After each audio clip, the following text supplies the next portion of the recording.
अच्छा 90s में याद है एक प्रोग्राम आता था ईटीसी पे, सिर्फ ट्रेलर। एज अ किड होता ये था कि उस वक्त जैसे मान लो कि रेडियो है, टीवी है, सब है, बट वन इतना यूनिक, ये उस दौर में आ रही है अभी। हाँ, जिस दौर में एक छोटा सिनेमा भी होता है ना। देखिए फिल्म में तो फिल्म की बात करेगा कि यार हमारी ये फिल्म है, मेरा ये आ रही है, आप आइए देखिए, ऐसा वैसा।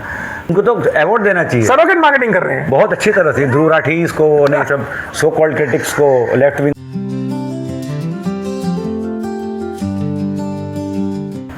नमस्कार दोस्तों, मैं विराग धुलिया स्वागत करता हूं आपका हमारे चैनल इंडियन कथाकार पे। मैं हूं एक इंडिपेंडेंट फिल्म मेकर और हमारे साथ है तपन पटनी जो कि एक फिल्म क्रिटिक और असिस्टेंट डायरेक्टर हैं। और आज के हमारे इस पॉडकास्ट का टॉपिक है एक छोड़ मेरे को एक थॉट आया। हाँ, एक बहुत अच्छी फिल्म देखी थी मैंने, the great Indian family.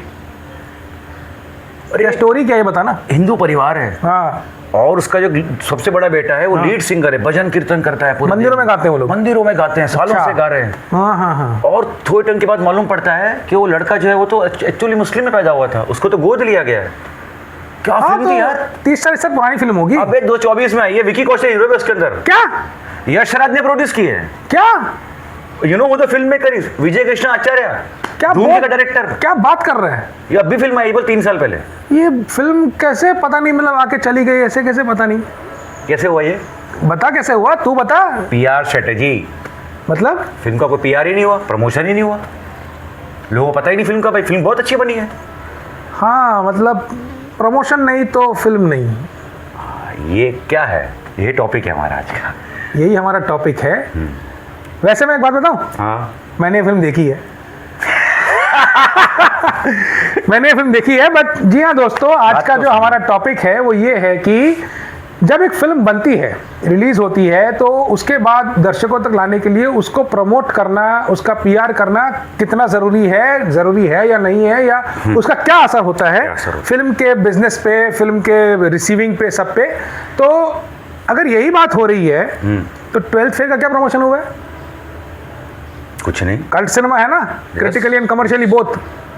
Even Wednesday 2008 हाँ, वो चली है माउथ पब्लिसिटी से, पूरे new Neeraj Pandey, word of mouth. कोई नसीर साहब और अनुपम के कमाल एक्टर्स हैं। हाँ। क्राउड पुलर्स तो नहीं थे, बिल्कुल नहीं। फिल्म थिएटर में लगी 4-5 दिन तक तो डामाडोली था, फिर धीरे धीरे पिकअप किया उसने। तब तो कौन सा पीआर था, कोई पीआर नहीं था। अच्छा 90s में याद है एक प्रोग्राम आता था ईटीसी पे, सिर्फ ट्रेलर्स आते थे। हाँ मैंने बहुत देखे हैं। वो होता था प्रमोशन उस वक्त, प्योर प्रमोशन। और वो कितना पता है पैटर्न वही था, सॉरी। हाँ, संडे को ही नया ट्रेलर आएगा, यस, और नेक्स्ट संडे आएगा पहला गाना रिलीज होगा, हाँ, उसके नेक्स्ट संडे दूसरा गाना। तो हम वेट करते थे संडे को 12 कब बजेंगे, कुछ नया देखने मिलेगा, कुछ नया देखने को मिलेगा। वो उसकी स्ट्रेटेजी थी, बिल्कुल, सब याद है। और वो एक एक करके रिलीज करते थे, पहले ट्रेलर आता था, फिर गाने आते थे, तो ये प्रमोशन हुआ करता था। फिर धीरे धीरे अगर हम देखें तो जो प्रमोशन का जो स्केल और ग्लैमर है ना, वो बढ़ता गया, अब बढ़ता गया। हाँ, प्रेस कॉन्फ्रेंसेस होते हैं, अब एकदम भव्य किसी लोकेशन पे यहाँ जाते हैं हम लोग, प्रीमियर्स होते हैं, प्रेस शोज होते हैं, और भी कितना सारा प्रमोशन टैक्टिक्स होती है ना। आजकल लोग टीवी शोज पे जाते हैं। ये मैं कह दूं ऑडियंस को कि प्रेस शोज जो हैं, और प्रीमियर छोड़ दीजिए, प्रीमियर होता है पब्लिसिटी के लिए, प्रेस शो स्पेसिफिकली सिर्फ होते हैं क्योंकि क्रिटिक्स को फिल्म दिखा देते हैं 2 दिन पहले। अच्छा, जस्ट टू नो कि उनको फिल्म कैसी लगी, ताकि रिव्यू शूट आउट हो जाए फ्राइडे को। तो प्रेस शोज पीआर के लिए नहीं होते एक्चुअली।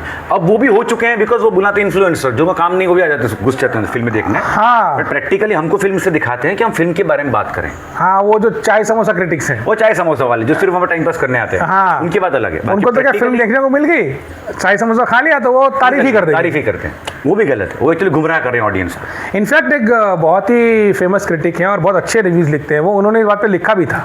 हाँ मैंने पढ़ा है वो, कि अगर कोई बुला लेता है और आपको मतलब एक समोसा ही भले खिला दे, थोड़ा सा आपके मन में पूर्वाग्रह हो जाता है फिल्म के लिए कि यार इतनी बुरी भी नहीं थी। हाँ, लेकिन आज हम पीआर देख रहे हैं because of social media all that. पर अब भाई मुगल आजम की लाइन लगी थी लोगों की 1960 में, तब कौन सा पीआर था? हाँ बिल्कुल, अब मुझे नहीं पता अब तब पीआर होता कैसे होगा। हाउ वुड पीपल नो कि फिल्म आ रही है थिएटर में? अब देखिए, हम लोग तो उस जमाने में रहे नहीं है, हम लोगों ने जो सुना है वही उसमें बात कर सकते हैं। जितना मुझे पता है कि उस वक्त रेडियो था। हाँ ठीक है, ऑन रेडियो, यस ठीक है, और रेडियो पे बिना का गीतमाला, सिबा का गीतमाला, ये सब आता था। ठीक है, अमीन सयानी साहब की वो गोल्डन वॉइस आती थी रेडियो पे, है ना। और उसमें जब कोई गाना बजता था तो अगर वो नए फिल्म का गाना होता तो पूरा बताया जाता था कि ये इस फिल्म का गाना है, इसके गीतकार ये हैं, संगीतकार ये हैं, गायक ये हैं, निर्देशक ये हैं, लेखक के पूरा पहले 1-1.5 मिनट तक टाइम लेकर पूरा बताते हैं। फिर तो लोग उस चीज़ को सुन के उनको पता लगा अच्छा ये नई फिल्म आने वाली है। और एक और चीज़ मैं यहाँ पे कहना चाहता हूँ जो मेरा पर्सनल थॉट है, ठीक है, पर एक मेरा पर्सपेक्टिव है जो मैं लाना चाहता हूँ कि देखिए 40s 50s का जो दशक था पॉलिटिकली और सोशली इंडिया के लिए बहुत टर्बुलेंट दशक था वो। आज़ादी और ये सब हो रहा है, पहले भी इसके बाद भी, हाँ, नया देश बन रहा है, ये सब चीज़ें 70s में आते सब सेटल हुआ है, थोड़ा सेटल हुआ, लेकिन तब 40s 50s तो बहुत टर्बुलेंट था। 40s में तो आज़ादी की लड़ाई और 50s में देश को स्थापित करने की लड़ाई, ठीक है, और नई नई सरकार बनी है और मतलब ये सब चीज़ें, ठीक है।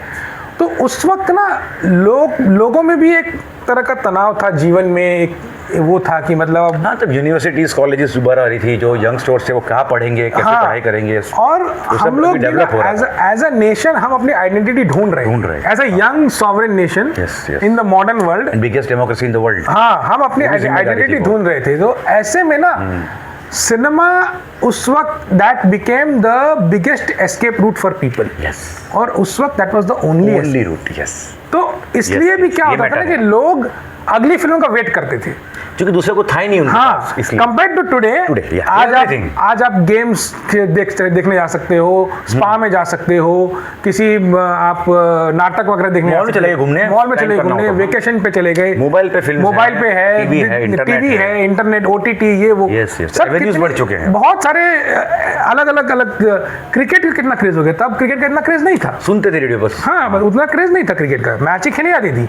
लेकिन आज तो, और उस वक्त ना क्रिकेट सिर्फ विंटर में होता था, अब तो रोज हो रहा है अब तो दिन के 5 मैच होते हैं ठीक है। लेकिन उस वक्त जो क्रिकेटर्स भी होते थे ना वो एक्चुअली डे जॉब करते थे बैंक में या कहीं पे, और वो विंटर में फिर सिर्फ खेलने जाते थे। वो साल में 1-2 दिन का वो था, मतलब प्रैक्टिस रोज करते थे, 1-2 महीने काम। और तब ये था कि क्रिकेट जो है वो गर्मी में कौन खेलता है, मतलब इनफैक्ट स्पोर्ट्स कोटा होता था PSUs में, जानों को जॉब मिलती थी क्रिकेटर्स को, बिल्कुल रेलवेज जॉब मिलती थी, जो इन्होंने MS धोनी में दिखाया है, वो फैक्ट है कि उसको रेलवे कोटा में, उसको स्पोर्ट्स कोटा में रेलवे की जॉब मिली होती है। फिर वो तो MS धोनी फिल्म में नीरज पांडे ने दिखाया है।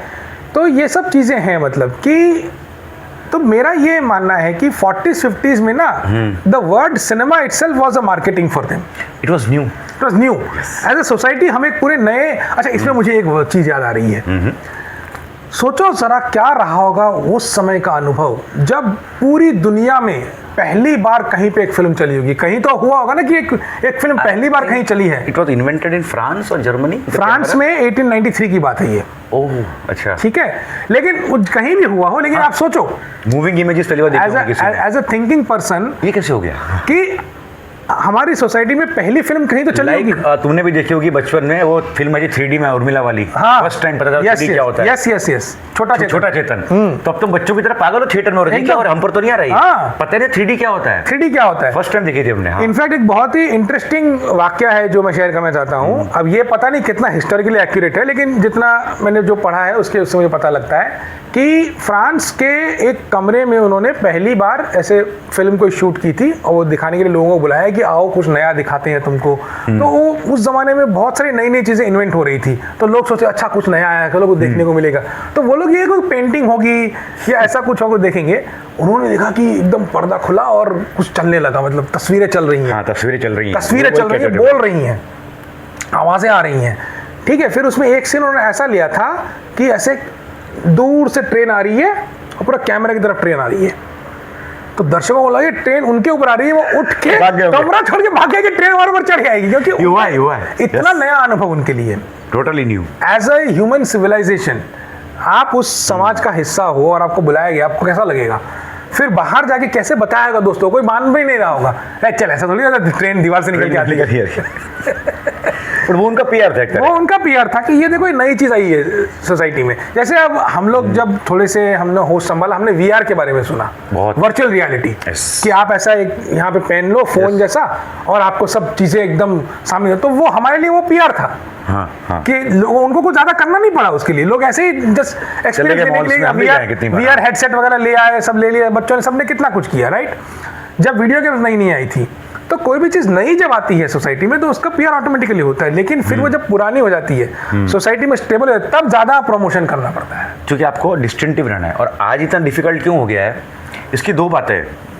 आजकल जो ये ट्रेंड चल रहा है सोशल मीडिया, पहले कुछ हवा करते हैं, फिर ट्विटर का ट्रेंड करना है, फिर कपिल शर्मा शो में जाना है, फिल्म का हवा बना के रखना है। वो क्यों? क्योंकि पब्लिक के पास बहुत कुछ है देखने को। हाँ। आपको अलग कुछ करना पड़ेगा कि पब्लिक सारा ध्यान छोड़ के आप पर जाए। अब इसका दूसरा एग्जाम्पल जो मैंने दिया 12th फेल, अगर सिनेमा वाकई बहुत अच्छा बना है और आपको ट्रस्ट है आपकी ऑडियंस पे, आपको ना कपिल शर्मा शो चाहिए ना कुछ भी, मतलब वो सब नहीं चाहिए जो टिपिकल एवेन्यूज, आपकी फिल्म चल जाएगी। उन्होंने ट्रेलर रिलीज किया, फिल्म रिलीज जो नॉर्मली होता था अपने जमाने 90s नहीं होता था। और वही चीज हुई है एक और फिल्म के साथ, धुरंधर। पार्ट 1 पार्ट 2 के बाद नहीं हो तो और यहाँ पे देखिए, पार्ट 1 की बात कर रहा हूँ मैं भी पार्ट 1 की बात कर रहा हूँ। वो पार्ट 1 की बात होगी, पार्ट 2 तो कहना ही नहीं है, वो तो हाइप बनी चुका है, वो तो ठीक है, हाइप से चल जाएंगे लोग, वो तो ठीक है। लेकिन मैं ये कह रहा हूँ कि 12th फेल और धुरंधर में लेकिन एक बहुत बड़ा फर्क ये है कि धुरंधर का बजट स्केल 12th फेल से कहीं ज्यादा था, ऑब्वियसली बहुत ज्यादा, बहुत बड़ा रिस्क लिया गया था। और धुरंधर में उनके पास 6 बड़े बड़े एक्टर्स थे, 5-6 बड़े बड़े एक्टर्स थे, एस्टैब्लिश एक्टर्स। याद है वो एक पोस्टर आया था कि ये लोग सब एक साथ किस में आ रहे हैं, मतलब हाँ, बहुत पहले एक 1.5 साल पहले फिल्म आई थी, जब अनाउंस हुई थी, रणवीर सिंह, अर्जुन रामपाल, अक्षय खन्ना, संजय दत्त, ये लोग सब एक साथ क्या कर रहे हैं, मतलब ठीक है वो था। और उसमें एक आदित्य धर का आर माधवन, आदित्य धर, इन सबका फोटो, मतलब ये था कि ये सब क्या कर रहे हैं। And Aditya Dhar that time was only known director of Uri या he became a producer for the films, but director Uri.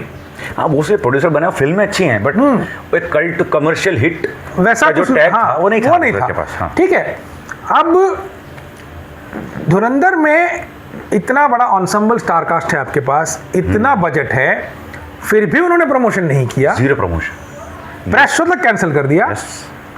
और अभी आप देखो एक चीज कि धुरंधर का पार्ट 1 का डे 1 का कलेक्शन था 24 करोड़। अच्छा, ओके। डे 2 27 करोड़। डे 2 के सेकेंड हाफ तक हवा फैल चुकी थी कि ये फिल्म मतलब कुछ देखने जानी है करके। धीरे धीरे हवा बननी शुरू हो गई, तो थर्ड डे 51 करोड़। तो इसने पहले वीकेंड में जा करके कुछ 100 करोड़ कमाए थे। पार्ट 2 ने पहले वीकेंड में 500 करोड़ कर लिए। ऑब्वियसली कर लेगी, पर उसका जो पेड रिव्यू शो है 100 करोड़ के ऊपर है, 125 करोड़ का हुआ था।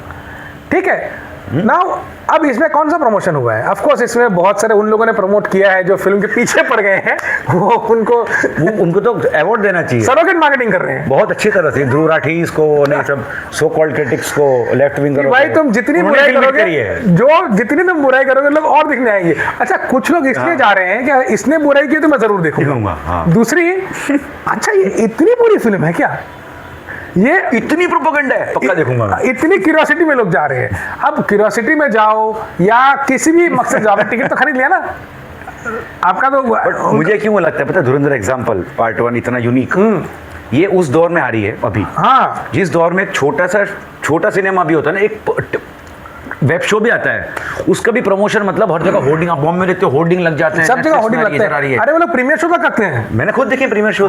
फिल्में जो प्राइम नेटफ्लिक्स है वो लोग प्रीमियर शो रखते हैं। ऐसे वेब सीरीज में एक फिल्म मेकर का, जिसने खुद लिखी है, खुद प्रोड्यूस की है, पैसा भी खुद लगाया है, डायरेक्टर भी वो है, सारे एस्टैब्लिश एक्टर, भले सब एक्टर्स का ऑन पेपर इतना कुछ हवा नहीं था। Akshay Khanna was known nothing after but non face, famous for famous. इतना बड़ा रिस्क लेके ऑडियंस पे ट्रस्ट करना कि मैं कुछ नहीं करूंगा। And sorry to cut you, that too at a time जब आपके लीड की चारों पिछली फिल्में फ्लॉप है, लीड का मार्केट नहीं है, जीरो मार्केट। हाँ, एक्टर बहुत अच्छा है, लेकिन अनफॉर्चुनेटली इंडस्ट्री में हम सुनते रहो, अरे रणवीर सिंह कमाल एक्टर, लेकिन यार चल नहीं रहा है, छोड़ना यार, फ्लॉप करा देगा, वो लेबल लग गया था उसके। हाँ, और देखिए, you are also from this industry, you very well know कि इंडस्ट्री में परसेप्शन कितना काम करता है। बहुत वो छप गया दिमाग में। रियलिटी काम करती नहीं है, परसेप्शन ही काम करता है, वही काम करता है। तो ये मतलब मेरा अब इसमें एक सवाल ये है कि प्रमोशन की इतनी सारी चीजें हो रही हैं, एक फिल्म के लिए जेनरिक सवाल है ये, हम किसी पर्टिकुलर फिल्म के पे उस पर नहीं जा रहे, हमने बहुत सारे एग्जांपल्स ले लिए अभी, बट मैं एक सार्वजनिक सा सवाल पूछना चाहता हूँ कि कितना जरूरी है एक फिल्म के लिए प्रमोशन? मेरे हिसाब से इसमें दो बातें हैं। प्रमोशन करना तो चाहिए, करना पड़ेगा, पर उसकी एक स्ट्रैटेजी होनी चाहिए। अब जैसे KGF 1 आई थी, 2 नहीं 1, कोई प्रमोशन नहीं था, हिंदी में आई थी ना, यश को जानता था। KGF 1 पता है मैंने कैसे देखी है, अब तो सब बंद हो गए थिएटर, जोगेश्वरी में थिएटर 24 कैरेट, अब उसमें लगती थी सारी फिल्में, टिकट थे 100 रुपए, तो मैं डेली निकल पड़ता था ट्रेन पे देखने क्या लगाया, चलो ये देख के आते हैं। मैंने क्या ध्यान दिया, एक्सेंटेड में बोला फराना प्रोड्यूस करे तो कुछ तो बात होगी। विदाउट एनी प्रमोशन उसने 0 की हवा निकाल दी थी एकदम। Yash was 0 known in Hindi industry. हाँ, कन्नड़ में 0 फिल्म बाय SR की, उसकी हवा निकाल दी, उसकी हवा निकाल। हाँ, तो क्या होता है ना, प्रमोशन करना जरूरी है, ओवर प्रमोशन करना बुरा होता है। लाइक 83 फिल्म के पहले क्रिटिक्स तारीफें की जा रहे हैं, भाई मत करो भाई, लोगों फिल्म देख, फिल्म इंडस्ट्री के अंदर के लोग तारीफ कर रहे हैं। जैसे माँ बोली मेरा बेटा अच्छा है, बस तू तो बोलेगी, अब दूसरों को बोलने देना भाई। तू धर ने क्या किया पता है, धर को बहुत प्रेशर आया होगा। बिल्कुल। धर ने एक सिंपल सी समझ गई कि अगर मैं प्रेशर रखूंगा, जो उसने पार्टनर ने कैंसिल किया, बहाना बना के, वो बहाना था टेक्निकल लोचा, क्रिटिक्स क्या करेंगे, क्योंकि ये उस तरह की फिल्म है, देखेंगे पॉलिटिकल एंगल। अब धर ने बनाई है टाइमलाइन के एंगल, तो इसको धोएंगे और ऑडियंस जो आने वाली वो भी नहीं आएगी। धर ने एक ही चीज दिमाग में रखी होगी यार, धर ने, कि मेरा जो मेन ऑडियंस है वो जनता है, ये एलिट इंटेलेक्चुअल फैक्चुअल मेरे काम के नहीं है, ये मेरे किसी काम के नहीं आने वाले। He trusted the audience and audience repaid back, that is actual promotion. और ये मेरे ख्याल से ना बहुत अच्छी बात कही है आपने तपन, कि कहीं ना कहीं जो हम इतने ओवरड्राइव में निकल गए हैं प्रमोशन के लिए, हम एक चीज भूल गए हैं कि we as an industry, as industry stakeholders, मैं सबकी बात कर रहा हूँ, I am including the big production houses, big studios, big distributors, exhibitors, ये क्योंकि ये लोग सब बहुत इन्फ्लुएंस करते हैं सारे डिसीजन, ठीक है, कि कहीं ना कहीं हमने ऑडियंस को ट्रस्ट करना छोड़ दिया है। तो हमारे अंदर इतनी इनसिक्योरिटी आ गई है, मैं कंप्लीट कर लूँ छोटी सी, कि हम कहते हैं कि यार पता नहीं ऑडियंस आएगी, नहीं, पहले ही इतना थोप बना दो, हाँ, कि वो आ जाए। नहीं, आप ऑडियंस से भरोसा करो, आपने सिनेमा घर बनाए हैं ना, आप शो चला रहे हो ना, आपकी फिल्म पर भरोसा करो, आपका YouTube पे आ गया है ट्रेलर, आ चुका है, 50-60 मिलियन 70 मिलियन लोगों ने देखा है ना, उसमें से 10% भी आ गए, और आएंगे सही आ रहा। बिल्कुल, यशराज ने पहले उसको टेक ओवर किया, पर उसका प्रमोशन क्या ही, लीड का एक इंटरव्यू, उनका फोटो कुछ नहीं था, and that prove very good for film. Yes, बिल्कुल। हो क्या गया ना, इतने बाहर आप प्रमोशन में दिखते हो फिल्म रिलीज से पहले कि अब थक जाते हो देख के, अरे तू वापस आएगा यार फिल्म में, एकदम वही। इसका पता है बेस्ट एग्जांपल क्या है, PR स्ट्रेटेजी का एक आदमी जो आज का सुपरस्टार है, रणबीर कपूर। हाँ बिल्कुल, I trust, I love this man like anything. एक इंडस्ट्री कभी बाहर मार्केट में नहीं आएगा, वो अपना काम करेगा, इंटरव्यूज कब आएंगे जब फिल्म आने वाली होगी, कोई फालतू की बात नहीं, कुछ नहीं, goes to his home, sleeps, does the film, बात खत्म। ये असली में होना चाहिए। 1-1.5 साल पहले रणबीर कपूर का नितिन कामत के साथ एक इंटरव्यू आया था, जीरोदा के नितिन कामत,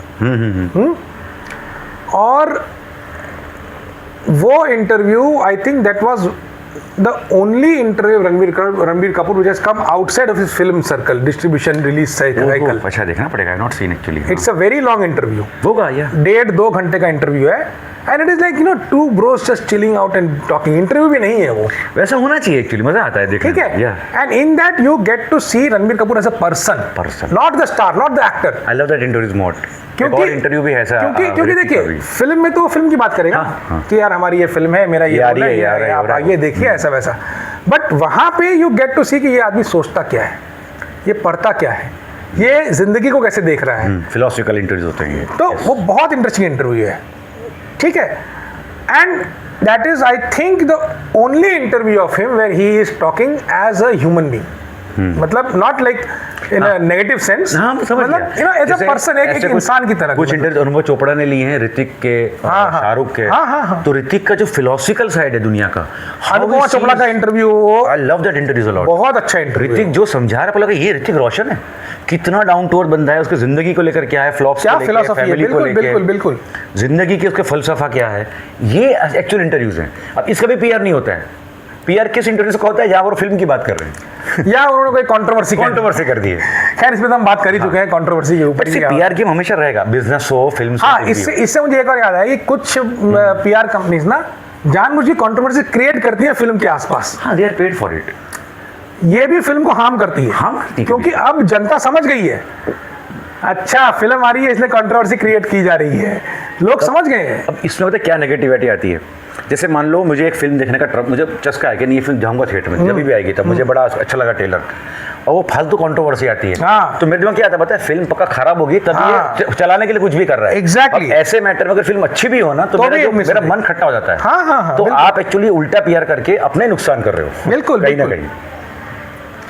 अच्छा, इसमें एक और चीज मेरे दिमाग में आ रही है कि चलो ये तो रणबीर कपूर, रणवीर सिंह, शाहरुख खान, अजय देवगन, अक्षय कुमार, सलमान खान, आमिर खान, अनिल कपूर, ये सब हैं, इनका तो नाम से ही पीआर हो जाता है। अब तो हो जाता है ऑब्वियसली। अब उन फिल्मों का क्या जिसमें बड़े एक्टर्स या इतने फेमस स्टार्स नहीं, अच्छे एक्टर्स हैं, लेकिन उनके लिए पीआर पे आपका क्या विचार है? जैसे कोई लो बजट की फिल्म है, कोई इंडी फिल्म बनी है या कंटेंट ओरिएंटेड फिल्म है, उतनी कमर्शियल मसाला नहीं है उसमें कि जिसमें इतना बजट लगाया जा सके, ऐसी फिल्मों के बारे में क्या कहना चाहते हैं? उनका पीआर अगर करता है तो वो है फिल्म फेस्टिवल सर्किट, हाँ, राइट। या फिर दूसरा ऑप्शन है कि वो नहीं, वो तो हो गया कि भाई उनके पास क्या ऑप्शन। मैं ये कह रहा हूँ कि उनको कितनी जरूरत होती है पीआर की। जरूरत बहुत होती है क्योंकि ज्यादा जरूरत होती है, पहुंच ही नहीं पाती। हाँ, और ये कितना कमाल की चीज़ है, उमेश शुक्ला की भी 2 फिल्में आई कुछ महीने पहले, दोनों एक ही दिन में। एक हीर एक्सप्रेस और दूसरी एक चतुरनार। हाँ, दोनों ही फिल्में बुरी नहीं है, कब आई कब गई पता ही नहीं। दोनों में एक्टर्स अच्छे हैं, actors known actor, Gulshan Grover है हीर एक्सप्रेस में, मतलब लड़की जो है वो न्यू है, हीरोइन, वो डेब्यूटेंट एक्टर है, बाकी सब नोन एक्टर्स हैं। उसके बाद दोनों फिल्में चली गई जो कि उमेश शुक्ला ने बनाई। उमेश शुक्ला ओएमजी डायरेक्टर, जिसे ढूंढते रह जाओगे बनाई, ढूंढते रह जाओगे, बहुत अच्छी फिल्म थी है।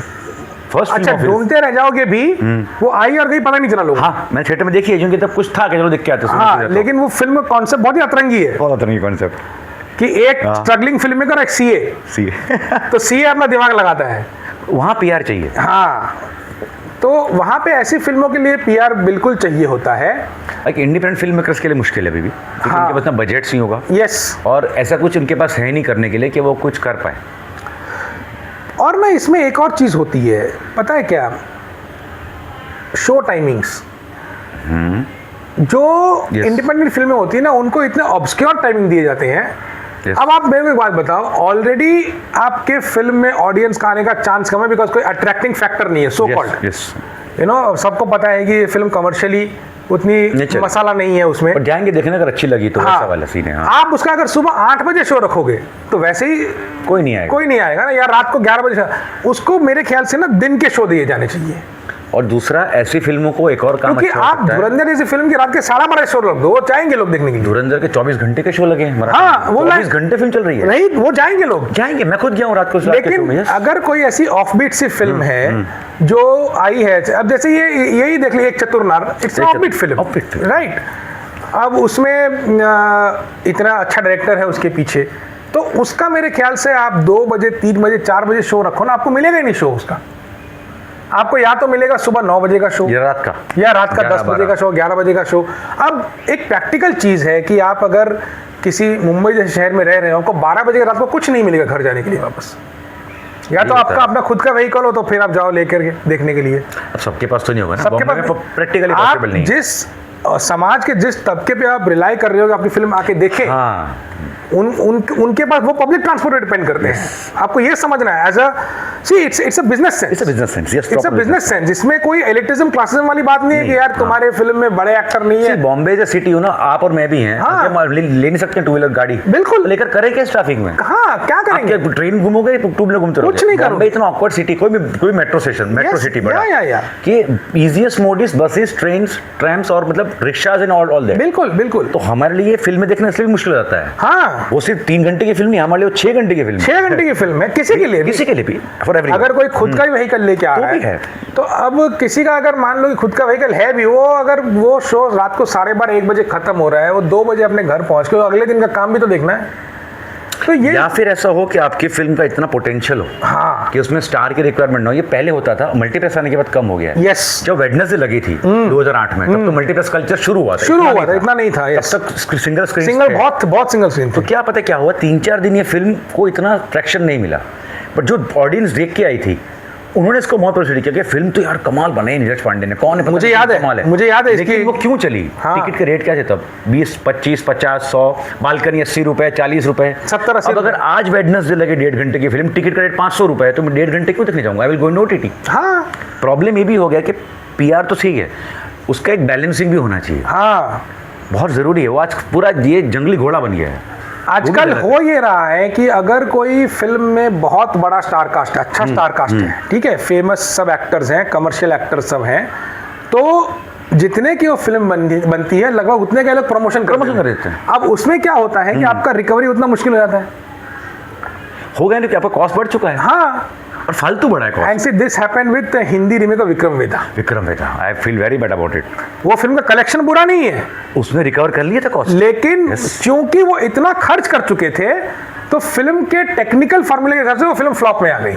फ्लॉप में इवन अखंडा 2 हाँ, जो भी लगी, बिल्कुल, उसका कलेक्शन 200-250 करोड़ है, लेकिन उसका बजट और उसका पीआर इतना ज्यादा था कि वो फिल्म अभी लॉस मेकिंग फॉर्म में, लॉस मेकिंग में officially they made a loss. Same happened to thugs of Hindustan. Thugs of Hindustan, हाँ, उसने कोई कम कलेक्शन नहीं किया था, कलेक्शन अच्छा था उसका वो विजुअल्स और आमिर खान और अमिताभ बच्चन पहली बार साथ में आ रहे हैं, उसी में उसने इतना क्राउड ड्रॉ कर लिया था फर्स्ट वीक में। मैं खुद गया हूं भागों फिल्म देखने फ्राइडे, बाद में फिल्म का कंटेंट चला नहीं चला वो अलग की बात, लेकिन उसे रिकवर कर लिया था पहले हफ्ते में। हाँ, लेकिन अगर उस फिल्म का बजट थोड़ा लिमिटेड होता ना तो वो फिल्म शायद हिट भी हो जाती। और दूसरा एक भी नाम ही ले सकते हैं, एक बहुत बड़े सुपरस्टार है, कई बार उनके 2-3 बार मैंने इंटरव्यूज में, मतलब जो वो ये आप कह रहे हो ना कैंडिडेट इंटरव्यूज जो होते हैं फिल्मों के लिए नहीं होते, उन्होंने अच्छा कहा है ना कि यार सबसे पकाऊ काम क्या है पता है, फिल्म तो बना लेते हैं, मैं जानता हूं, प्रमोशन करना पड़ता है यार, और उसी शेयर फरोश शेयर ऊपर ये बोले, वो खुद बोल रहा है कि भाई अगर मेरी फिल्म अच्छी है एज एन एक्टर, ऑडियंस में नाम पे आ जाएगी, भाई मैं क्यों इतना खर्चा करूं, टाइम वेस्ट करूं। उसी एक्टर का एक और इंटरव्यू है, अगेन अनदर कैंडिडेट इंटरव्यू, जिसमें उन्होंने एक पुरानी बात कही, पुराने जमाने की बात कही। अच्छा, कि देखिए वो एक्टर लॉन्च हुए हैं अर्ली 90s में, हाँ अर्ली 90s में, ठीक है, एंड उनकी जब फिल्म रिलीज हुई थी ना पहली फिल्म, तब साथ ही साथ एक बहुत ही बड़े बैनर की फिल्म आने वाली थी विथ नोन एक्टर्स। उल्टा हो गया, वो डूब गई, तो उसको उनको बोला गया कि तुम्हारी फिल्म को तुम हटा लो, तुम्हारी फिल्म चलेगी नहीं। उन्होंने बोला नहीं, हम तो नहीं हटाएंगे, हम साथ ही में करेंगे, और वो बड़े बजट की फिल्म तब फ्लॉप हो गई, जो बाद आगे चल के कल्ट बनी। हाँ वो ठीक है, लेकिन ये फिल्म सुपर डुपर हिट रही कमर्शियली, और उसके बाद इस एक्टर को बहुत सारी फिल्में मिलने लगी, इसके बाद लाइन से इसकी फिल्में आती हैं। उस जमाने में तो 4-4-5 शिफ्टें करते थे एक्टर, हाँ, बाद में प्रोड्यूसर एसोसिएशन तो इसी एक्टर ने अपना एक्सपीरियंस शेयर किया कि उस जमाने में ऐसा होता था कि हम 11-12 फिल्में एक साथ कर रहे होते थे, सभी कर रहे थे 12-13 फिल्में, और फिर उन्होंने एक रूल निकाला इंडस्ट्री में कि एक एक्टर 11 से ज्यादा फिल्में नहीं करेगा, क्योंकि गोविंदा कर रहे थे कम से कम 70-80 फिल्में। हाँ, तो आप सोचिए कि एक्टर कितनी फिल्में कर रहा होगा, कि मिनिमम उन्होंने, मैक्सिमम उन्होंने बोला कि 11 कर सकते हो, ठीक है। तो ऐसा हुआ कि बोले यार एक फिल्म की शूटिंग में गया मैं, तभी किसी का फोन आया, मतलब फोन आया, उस समय मोबाइल नहीं था, मतलब कोई मिला या ऐसा कुछ, मतलब एग्जैक्टली याद नहीं है मुझे, यार यार तुम्हारी वो फिल्म देखी मैंने, यार बड़ी सही फिल्म है, अच्छा वो रिलीज हो गई। तो he was also talking about film promotions, कि आज हम इतना प्रमोट करने आते हैं, सब करते हैं, वो जमाने में हम लोग फिल्म बना के भूल जाते थे, फिर वो डायरेक्टर प्रोड्यूसर वो लोग सब अपना एडिटिंग कंप्लीट करके फिल्म को रिलीज करते थे, और आ जाती थी फिल्म, कोई हम आके बोलता था कि तुम्हारी फिल्म आ चुकी है, अच्छी है बुरी है जो भी है, मतलब तो अच्छा फिल्म आ गई। तो ये हम उस जमाने के लोग हैं। अब आप हमें बैठा दे रहे हैं, वो एक्टर यही कहना चाहते हैं, गलत नहीं कह रहे हैं, वो गलत नहीं कह रहे, सबसे कुछ नहीं होगा। यहाँ तक कि जो मेजर OTT प्लेयर्स हैं इंडिया में अभी, उनके जब फिल्में आती हैं, ठीक है, वो जब खुद इन्वॉल्व होते हैं प्रोडक्शन में, तो वो एक्टर के साथ उनका कॉन्ट्रैक्ट जो साइन होता है उसमें क्लॉज होता है कि प्रमोशन के इतना टाइम देना पड़ेगा, आपको ये सब आना पड़ेगा, and that is a big headache for actors. Yes yes, ये आजकल एक्टर्स भी क्योंकि होता क्या है कि आपने 2024 में शूटिंग करी, वो 2026 में फिल्म आएगी, अब 2 साल बाद आपको फिर से उस फिल्म को रिविजिट करके, रिविजिट देखो आप, मैं या कोई भी, हम टेक्नीशियन है, हम राइटर डायरेक्टर हैं, हाँ, एज एन एक्टर सोचो आपने कुछ शूट किया है 3 साल पहले, यस, 2-3 साल के बाद अगेन उस जोन को याद भी रख पा रहा, उस वक्त एक्टर ने कम से कम 10 फिल्में और कर ली हैं, और होगा ये याद भी नहीं होगा, उनका लुक चेंज हो गया होगा, बहुत कुछ चेंज हो गया होगा, अब उनको करंट फिल्म का लुक नहीं रिवील करना है, नहीं रिवील करना है। यस, बहुत सारे फैक्टर्स हैं। हाँ, हम कितनी बार इंडस्ट्री में लोगों से मिलते हैं, तो अपन यार फोटो मत खींचना, हाँ, क्योंकि ये लुक अभी बाहर जा रहा है, एक्टर से मिला, हाँ बिल्कुल, फोटो मत खींचना। अब ये सब अंदरूनी बातें हैं, अंदरूनी बातें हम जानते हैं, ठीक है ना। तो इसमें क्या है कि प्रमोशन का जो मेरा मतलब ये सब कहने का पॉइंट ये है कि इतना जो हम लोगों ने प्रेशर क्रिएट कर दिया है कलेक्टिवली, मैं किसी एक पे ऊपर ब्लेम नहीं कर रहा हूं, कलेक्टिव माहौल ऐसा बना दिया है, बन गए खिचड़ी, वो बन चुकी है खिचड़ी काइंड ऑफ, लेकिन नहीं है कि हमने इतना माहौल बना दिया है कि अब इतना प्रेशर बन गया है कि यार प्रमोशन करने करना। लेकिन एक और चीज मैं कहना चाहता हूं, इसमें 2 फैक्टर्स हैं। पहला फैक्टर है कि एक तरह से कलेक्टिव कॉन्शियसनेस आ रही है कि हमें कोर्स करेक्शन करना चाहिए प्रमोशन, ओवरड्राइव प्रमोशन का, एंड दूसरा Dhurandhar is now going to change the promotion tactics of film. Yes, यही होना चाहिए, ये एक एंकर पॉइंट बनेगा। धुरंधर वापस हुए लेके 90s वाला, पहले टीजर आया, पता चला फिल्म किसके बारे में हो सकती है, गाने रिलीज हुए, 10-12 दिन पहले ट्रेलर आया, फिल्म आई, खत्म। बस जो स्ट्रेटेजी 90s में होती थी। एग्जैक्टली। उसके पहले जो वो मैगजीन्स होते थे, फिल्म फेयर, आपको याद है मायापुरी? हाँ, बिल्कुल बिल्कुल, कमाल के पोस्टर आते थे, वो वहाँ मालूम पड़ता था। ट्रेड गाइड, ये क्या है, पीआर ही तो है, ट्रेड गाइड, फिर कोमल नाथा के मैगजीन्स, उससे सब आता था कि ये फिल्म लॉन्च हो रही है, आ रही है, वो पीआर था।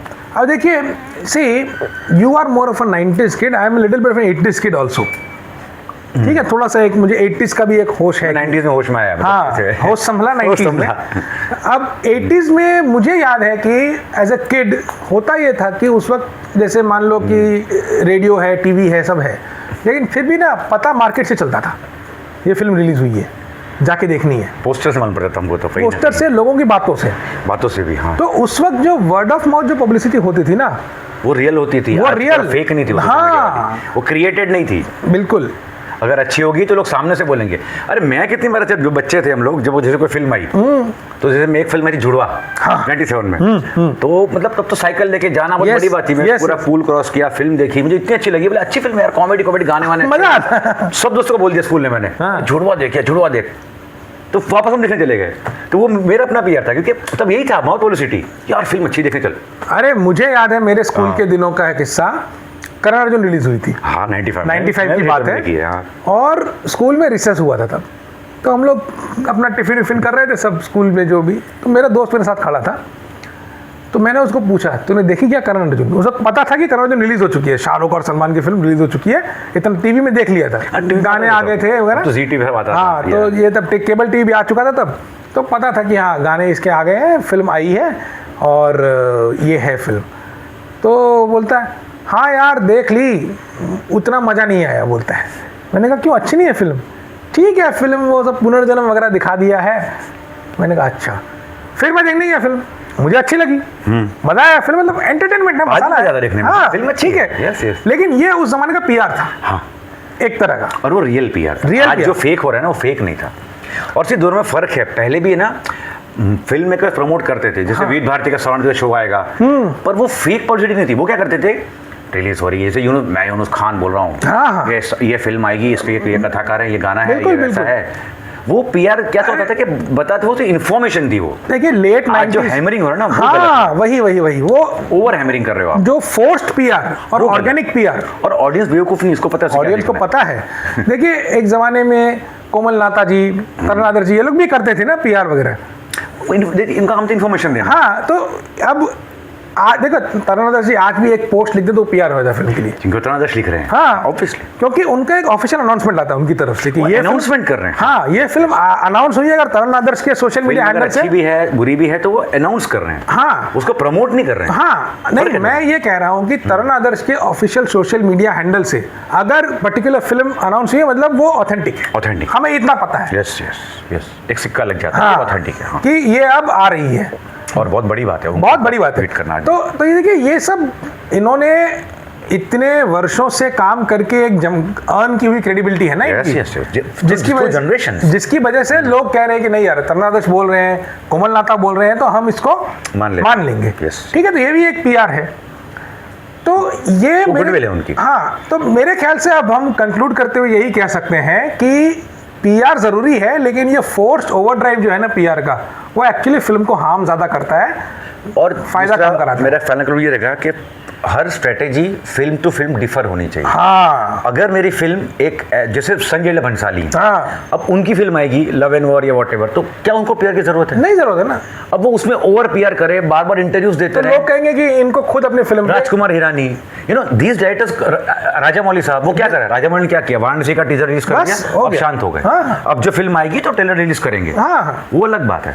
तो मेरे ख्याल से ये ओवरड्राइव नहीं होना चाहिए। और दूसरा, as a director, as a filmmaker, as a creator, आप अपने क्रिएशन पे कन्विक्शन तो रखो। वही तो नहीं, तभी तो पीआर कर रहे हैं। हाँ, आपको ट्रस्ट, आदित्य धर को है ना कन्विक्शन, उसको कन्विक्शन था। हाँ, तो कर क्या रहे, पाकिस्तान की पिक्चर बनाएगा। हाँ, इंडिया का एक सीन नहीं है, पार्ट 1 पार्ट 2 तो भी आई है, पाकिस्तान की फिल्म है, एक सीन इंडिया का नहीं है, सारे पाकिस्तानी एक्टर्स हैं, मतलब जिनके नाम है सारे मुसलमान नाम है, नाम भी उजैर बल्लभ तो क्या क्या लिखा है, पूरी फिल्म थाईलैंड में शूट कर रहा है, तो क्या पागल है? और तो ऊपर से इसका पीआर भी नहीं कर रहा है। हाँ, अधर सामानी ऑडियंस देख लेगी, क्या देखा ऑडियंस 1400 करोड़, वही तो ये होता है एक्चुअली कन्विक्शन। तो आप कन्विक्शन रखो, फोर्स ओवरड्राइव मत करो, और मेरे ख्याल से यही है एज अ कंक्लूडिंग पॉइंट। तो दोस्तों यही था आज का हमारा टॉपिक। यदि आपके भी इसमें कुछ विचार हैं तो हमें बताइए और कमेंट से बताइए, हमारे साथ बने रहिए, ऐसे ही टॉपिक से बात होती रहेगी। चैनल को सब्सक्राइब करना मत भूलिएगा। इंडियन कथाकार, नमस्कार।